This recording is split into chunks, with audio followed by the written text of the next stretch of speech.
Hi guys, Sandy from the Paddle School here. In this video today, we're going to answer the question that we get asked a lot, and that is, should we be changing our grip for any of the shots? Now, often you see World Paddle Tour players, they hold the grip in different ways for different shots in order to get an advantage. And so in this video, we're going to cover the basic grip, but we're also going to say which areas and which shots you could change the grip slightly in order to give yourself an advantage on that shot.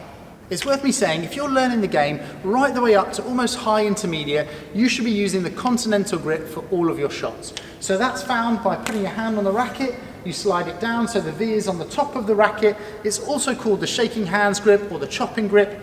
And you want to make sure that your hand is at the bottom of the grip, not further up the grip, and definitely not with your finger through the throat of the racket. And also don't have your hand kind of dangling down off the end of the racket. Yes, you might see some of the professionals doing that, but if you're learning the game, it's best to start with your hand fully on the grip and using the continental for all of your shots, at least to begin with. One area where it might be easier to change the grip is defending the low balls off the back glass. So again, we're talking high, intermediate to advanced level. And this is something that we've done a video on defending spin, and we said one of the tips was to put the racket face down like this because it makes it easier then to pick that ball up. Another tip to go along with that is just to take the handle slightly further down in the hand. So you can see that my little finger is off the end there, and that just makes it easier for you to flick that ball up. And that really is something, if they've hit a very good shot with a lot of spin, it's going to die, and you want to get underneath that ball. It's easier for you to drop the racket head like that and also to pick the ball up if your hand is slightly off the bottom of the racket.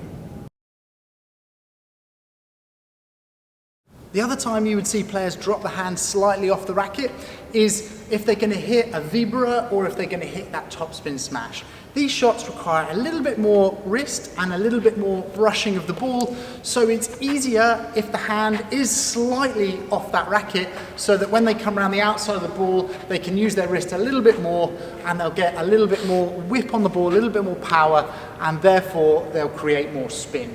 So for both of these shots, when that ball goes up, what they'll normally do is have their left hand on the throat of the racket and move the right hand into the position that they want.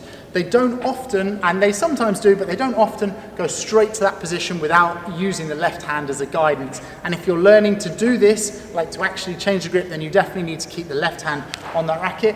But what will happen is the lob will go up, they'll use the left hand to hold the racket, they'll move their hand slightly down on the grip, and then they'll go into position so that they can then hit that topspin shot or the vibra shot using that new grip.